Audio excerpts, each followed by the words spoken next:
Gubernur NTT beri sinyal welcome 4 produk lokal Maluku.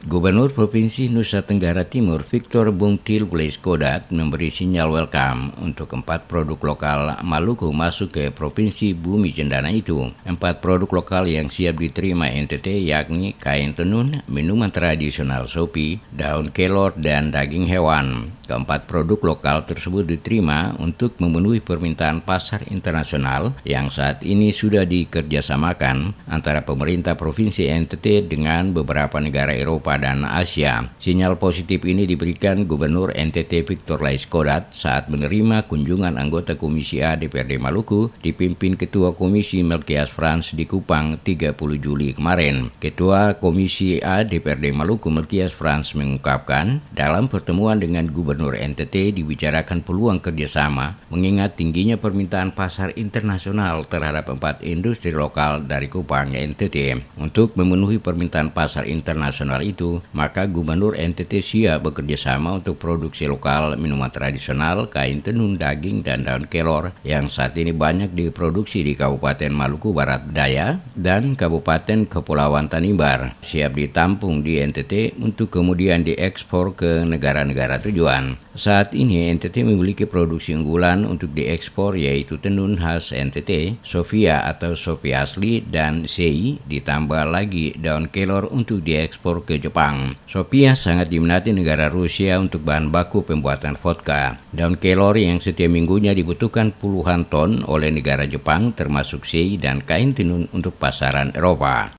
Wilayah MBD dan MTB atau KKT yang selama ini memproduksi kain itu di Maluku, saya minta kepada gubernur untuk masuk juga ke kotanya Mas, dan beliau iya sambut baik itu.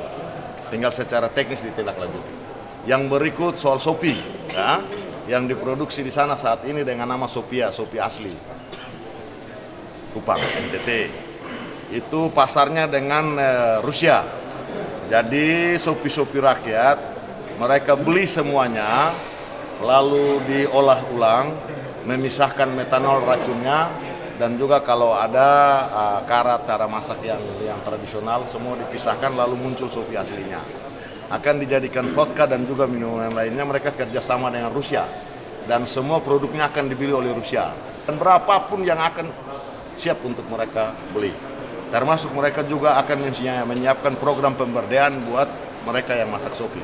Peralatan tradisional nanti dirubah semua dengan standar internasional. Silahkan produksi secara tradisional, nanti di sana baru daur ulang. Berapapun masuk di sana nanti dibicarakan.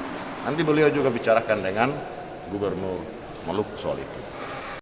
Frans menambahkan sejak dahulu kala, tenun sudah dikerjakan oleh para leluhur di Kabupaten MBD dan Kepulauan Tanimbar, begitu juga dengan sopi. Ia juga menjelaskan bahwa saat ini dunia telah mengenal Sofia dan Rusia telah meminta produk ini untuk keperluan pembuatan vodka. Di kesempatan tersebut, Victor juga memperkenalkan kelor yang memiliki nilai gizi tinggi. Dikatakan olehnya bahwa kelor NTT sangat diminati oleh Jepang dan telah ada permintaan sebanyak 40 ton per minggu. Frans berharap pemerintah daerah dapat membuka peluang kerjasama dengan NTT agar berbagai produk lokal dapat dikembangkan untuk meningkatkan kemaslahatan kehidupan masyarakat, terutama mereka yang berpenghasilan rendah.